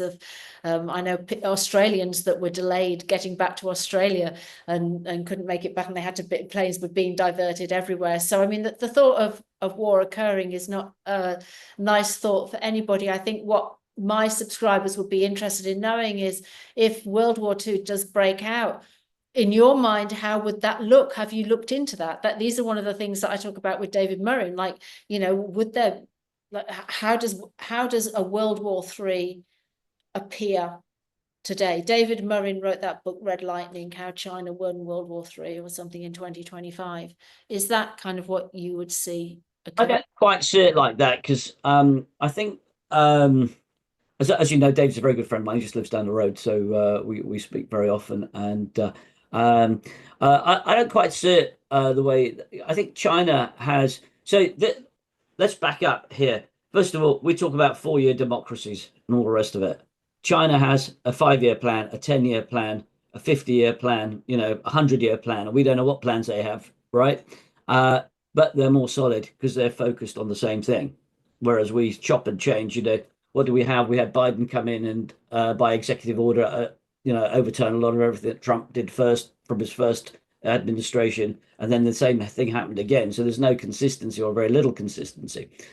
China, I think, has fought, and I use the term fought in inverted commas, economically. And if you've read The Art of War by Sun Tzu, if you the last thing you want to do is go into physical battle. So I don't think China need to do that. I think China are controlling quite a lot of stuff. Yes, they I think Taiwan is at risk. TSMC is a major player, but America's built up chip building and certainly in Texas and places like that. So that wouldn't be the end of the world now. So I think you've got all this there as the sort of. I mean, my argument is that we've already been in the Third World War. It's really started with the Ukrainian stuff going on, and that's when the mathematical cycles came out. Because if you take 1939 and add 82 to 84 years, that takes us to 2021 to 2024. But then with the 90-year cycles coming up soon as well. So how would it look? Well, it's quite interesting. I was over in Wall Street with one of my big clients in February, and he said, "Well, we'll just go in there and go into Iran and just devastate it, and that'll be it, and everything will be okay." I don't think it works like that. I think what you're going to find is that they don't have a formal military. Well, they do, but they don't have anything of any great substance. So I think you'd have to be prepared for this idea of revenge attacks that are terrorist based. So I don't think American cities will be safe, major ones. I think that will be if one country is going to strike another, you have to expect reprisals. So and it's not as simple as, oh, okay, you attack us, wipe us out, and that's the end of it, because we wouldn't have had all this conflict in the Middle East since the 1960s. So I think that's how it will work. I think America needs to be very careful. I don't think China is going to fire any weapons very easily. I think we are in that war already, but yes, I do think we are going to see some more devastation. For the most part, in the West, we're lucky, and we, Britain's defence capability is considerably reduced because politicians say we don't need it. We haven't had a war in ages. Well, they don't understand cycles, right? So, if we look at the what we call the quick response aircraft that get airborne to intercept airborne incursions, we've only got two sets of those flying. Apparently, in the 60s there were God knows how many. And I've, over the years, I've flown with pilots who were involved that in the 70s and 80s and so on.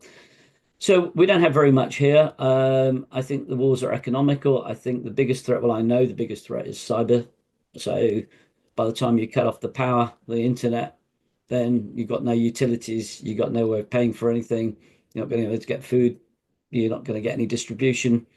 I think that's the economic battle that could be won within a week or two, unfortunately, if it heads to that. So I know David's got a theory, hasn't he, that they have the various fleets that can attack everything overnight, and that would be it. I have read that book.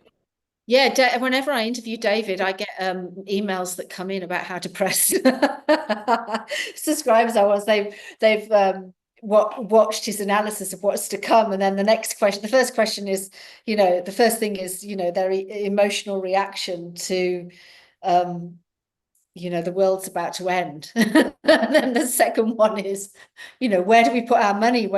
Which I actually was a question that I was going to come to with you is to protecting yourself in those economic downturns. But I am curious as to what you think is going to happen with things like oil prices and commodity prices in the lead up to this peak of the K wave. Have you been looking at that?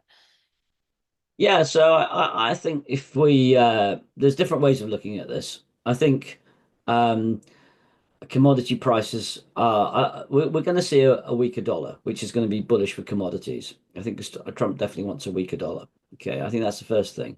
It might not happen immediately. There's so many different things going on. In fact, gold had a big sell-off yesterday, and that was right on the timing points and the fact that the smart money's pulling out of gold.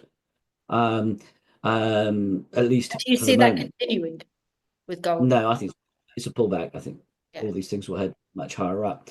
So gold is a tough one to forecast because it's historically been pegged. So we have to look at silver prices. But you asked about oil.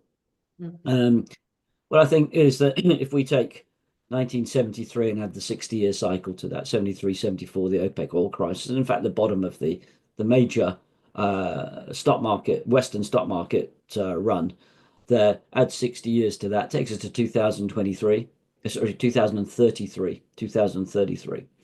So I think there's a chance that we do see the 60-year cycle, see oil prices continue on up. They're just showing the first signs of picking up some momentum now.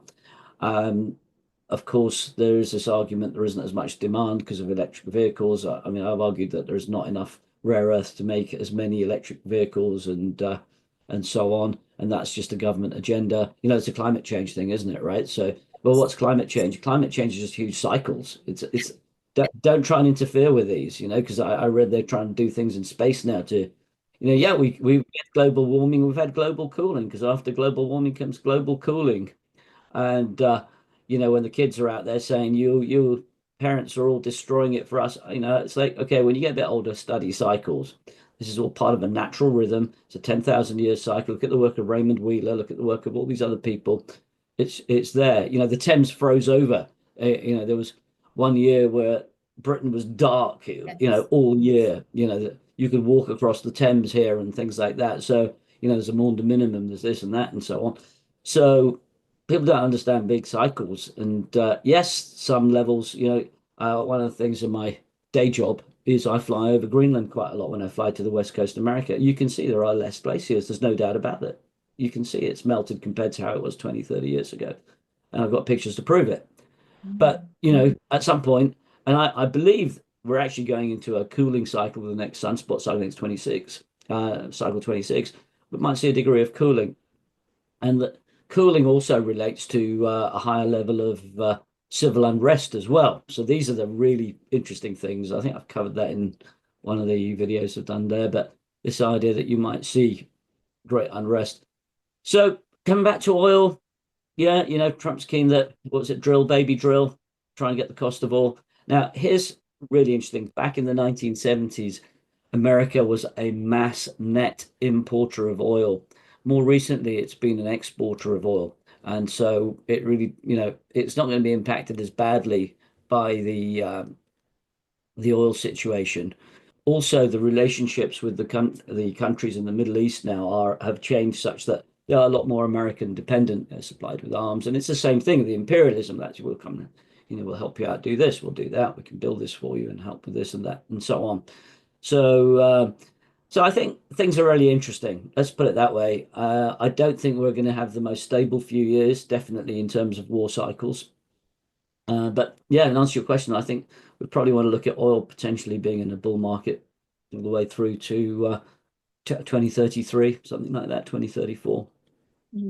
And so in respect to us being close to an economic downturn, I think we both agree that that's really on the horizon. And, you know, looking at the exact date of when that would happen would have to be my subscribers signing up to you and seeing what conclusions you come up with. I've come up with conclusions for months and dates, actually, which I put out last week. But it's that question that I get all the time, which is, you know, where do we put our money? You know, if the land market's going to go, if the stock market's going to go, if commodity markets are going to go, you know, do we stash it under the mattress? What do we do with it? Gold, precious metals. I have my answer, but I'm curious as to what you would advise, general advice. Yeah, this is a really tough one, isn't it? I just, you know, if the world's going to end, then it doesn't really matter, right? That's the first thing. That's an extreme. I'm not saying the world's going to. I'm not saying that. I'm not. You know, you talk to Dave Murray about that one if you want. But I think gold is quite important, definitely. I personally, I think the grains are going to be impacted. One of the reasons for grains being impacted is that we're in the 90-year cycle from the Dust Bowl in America, where a lot of the crops were lost due to improper farming methods leading up to that. So I think if you're a commodities trader, I think which is what we predominantly do, is trade commodities. It's something that's where the opportunities lie. You know, I should say we don't give advice. So just give some thoughts there.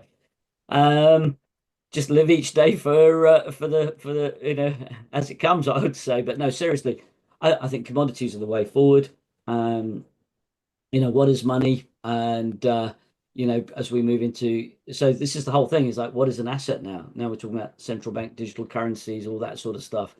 I still haven't got my head around Bitcoin. I just don't understand how it's got to these levels. I understand it from a charting viewpoint. I understand it from the cycles viewpoint. The cycles, in fact, Bitcoin's one of the most perfect markets for prediction. And looking at what the smart money's doing, it looks like it's about to head up. But as far as I can see, it has no intrinsic value. And I think to start just over the pandemic time, Bitcoin soaked up some of the money that would have gone into gold previously as well.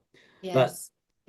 I don't I try as I might, I still think it's a figment of our imagination, or be it quite an expensive one. So and to full disclosure, yeah, I have some investments there that were a buy and hold from way back when. So yeah, so I don't, so really the real investments, go and get yourself a farm and become self-dependent. New Zealand is probably, I've only visited once way back when, but everybody raves about New Zealand as a flight to safety. I think Australia is not too bad either. And the thing is that what you want to do is, if you start becoming self-sufficient and grow your own stuff, you need to be able to defend that and as well. That's where the threat's going to come, when hungry Mm. people come. Yeah. Yeah, it's So funny you say that because David doesn't think that Australia and New Zealand are safe at all. So whenever I put these questions to him, because one of the questions that comes up is, where do we go to avoid the war?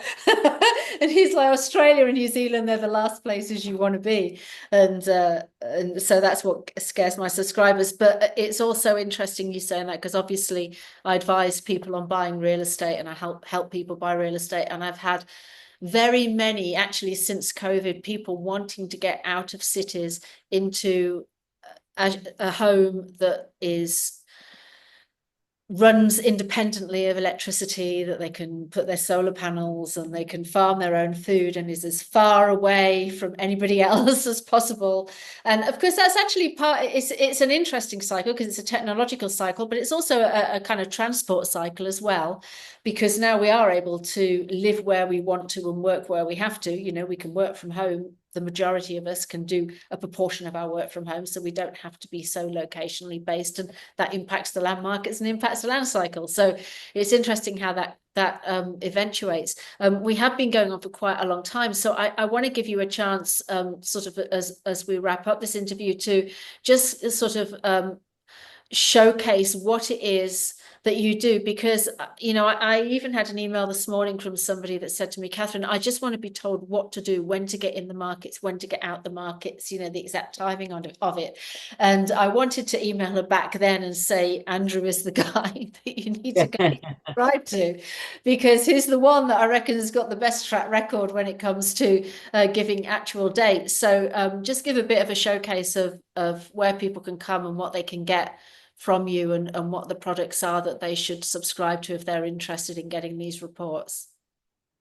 sure. So before I just throw a few things up on the screen, the first thing is that we're at markettimingreport.com, and the Market Timing Report is a monthly publication where I look at the key timing points for 6 major markets, which is the S&P, gold, crude oil, euro, dollar index, and Bitcoin. I also put most months I put some geopolitical commentary in there. I feel, I look back at what's likely to come up, and that's just a way of protecting yourself and also finding opportunities that might lie ahead. So that's our core publication. Now, what happened was that the timing points historically, we just used ourselves when we created the system that we programmed, and we sold these to, say, 3 hedge funds, and they used it as part of the decision-making process. As we went out there to make this stuff available to everybody at an affordable price, we found people were coming in saying, well, I don't know how to use this. So we created the Market Timing Report trading course, which is the best of everything we've used over the last 30 years. And it's actually the same system that we used when I was running a hedge fund over in America, where we closed up that year. We closed up 34%, beating the S&P 500 by 49%. So it's these techniques. And what's important about these techniques is they're all about managing risk, about knowing where to get in, where to get out. And then with that, we've created a couple of other things. We have some grain reports which show timing on grains, wheat, corn, and soybeans. But most importantly, we've got two things. There's two other things, what we call the Master Traders course and professional platform, which looks at what the smart money is doing. So these are based on, we do a deep analysis of the commitment of traders data, look to see who's moving the most amount of money in different areas, and we're able to foresee potential highs coming in, potential lows coming in, and so on. And we're able to then trade those using the market timing report trading course.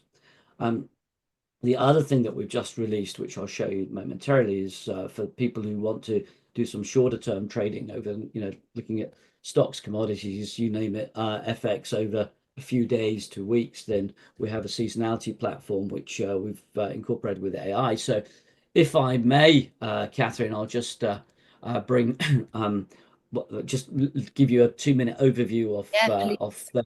please do.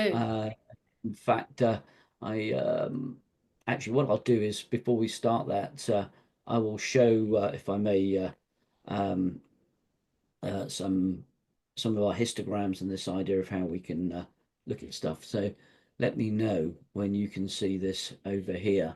Yes, we can see Okay, that. so what we've got. Great, thank you. So what we've got here is our histogram system. These are the cycles that we were talking about, and the idea is that where they peak, and this is this was the one peak for the 2020 high that you asked about. This is the mid-February high. There, we knew that was coming up. These are known in advance, so you can see that these are future ones here coming in.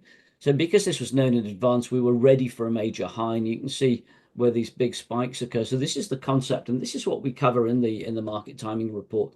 So you can find out more by going to. In fact, we've got a very big cycle in gold this week as well. So I've told you what it is, even though it gives you some clues there. So that's the report. Then what I want to do is show you this. This is our seasonality platform, and the idea being here is that if you're looking for something to trade, what were the odds that's where you're going to get the strongest odds just based on seasonality. Now, if you combine this with the instruments we cover in the market timing report, you get a much higher level of accuracy. And this platform that we've only had out a few weeks now, and the back test is showing 68 to 69% accuracy, just taking the trades that come up. So what we've got here is for any day, we've got all the highest probability trades, and then we can filter them into the very highest like this.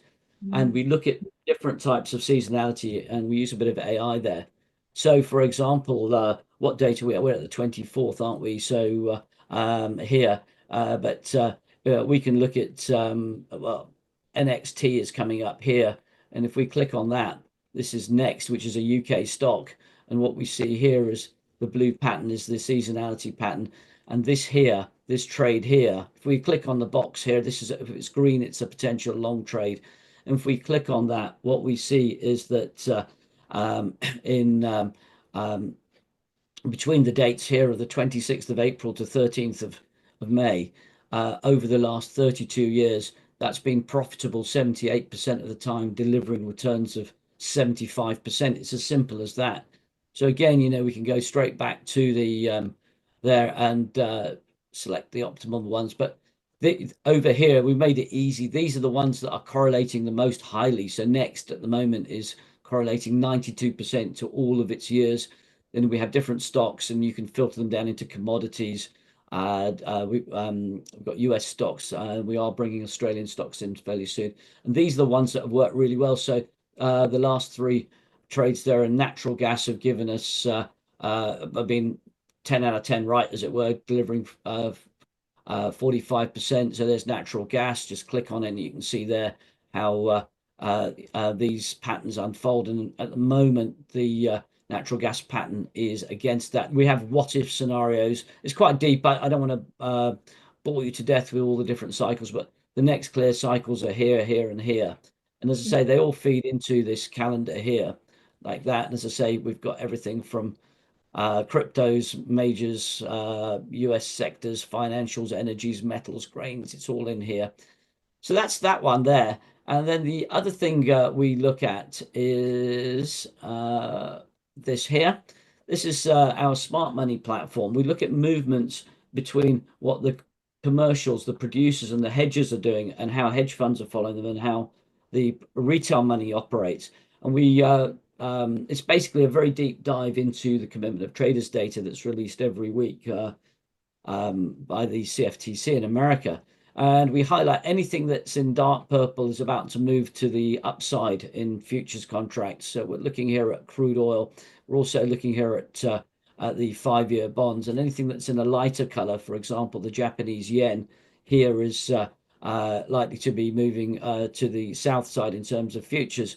So we can see exactly what's going on there. And if I take it a stage further, if we were to click on the Japanese yen here, what we're seeing here is actually there is a huge, so it's basically the yen futures, not spot, are looking quite bearish. Well, we can see why, because we've had this huge level of commercial selling. So the banks and the people, the inner side of people are selling, and they're at a level that we saw at this high here, coming back to that. So we're very close to a significant top there. And it's actually one of the highest levels we've ever seen in the yen. So I think there's quite an interesting move coming here on that, for example. So this is an overview. We do a monthly power session as well with this, going through each item to see what's about to move. But it immediately shows us, for example, if we look at crude oil as well, the index is up here at a point where we're potentially looking at some buying coming in. And we can see that the hedge funds are really selling quite heavily. When they sell very heavily, that we know that we're close to a low, because the hedge funds are wrong at extremes because they're trend followers. So that's an overview of that. And very quickly, I'll just show you what we call the extremes. We have default positions, and we're interested in anything that flashes here. So, for example, platinum is a potential trade we're looking at, as is soybeans. They're about to flip. And we can see there's been a tremendously high amount of activity there in the different players in the Japanese yen world, as well as the treasuries. So that's just an overview of what we do. It's on the website, and we have a lot of stuff that's available there to traders and investors. And how do we use this? It's all about incremental gains. It's all well and good looking for the holy grail of W.D. Gann and anybody else and George Bayer. I don't think it exists. What I do know as an airline pilot is that if we can reduce risk incrementally, just in small pieces, we can get great results. And we've proven that time and time again. And it's all about risk management. So, for example, you've already seen, what could we trade right now? Well, maybe we'd look at the Japanese yen. We could look at the seasonality on the yen using the other platform as well. So we've invested a lot of money in these, several hundreds of thousands of pounds just developing these, so our customers and clients can get a real edge. And the seasonality platform generates so many good trades. In fact, we do offer anybody subscribing to the report gets a deal on the seasonality platform. So those are the main things we do. And of course, if I'm available on a very limited basis for consultancy I do talk to some very big hedge funds, and as I say, the government and the military about some of this stuff as well. But I'm just passionate about all of it. That's it, really. Like you, Catherine, we love cycles. We've got the ability to get an edge on people. Well, not on people, but on life. It's not about getting one up on anybody else, but it's about being a little bit more prepared. It's been about being a little bit prepared. And rather than, kids of today losing their abilities to converse because they're playing games on their computers and phones all the time and everything. We're still here looking for the edge. If you're watching this, you've been looking for an edge, and it's great. So we're here, and everything has a mathematical cycle behind it, as far as I can see. Every single thing, whether we like it or not, that's it. It's a case of whether we can identify those cycles, and whether you have free will as to whether you want to act on those cycles as well. So yeah, that's what it's all about.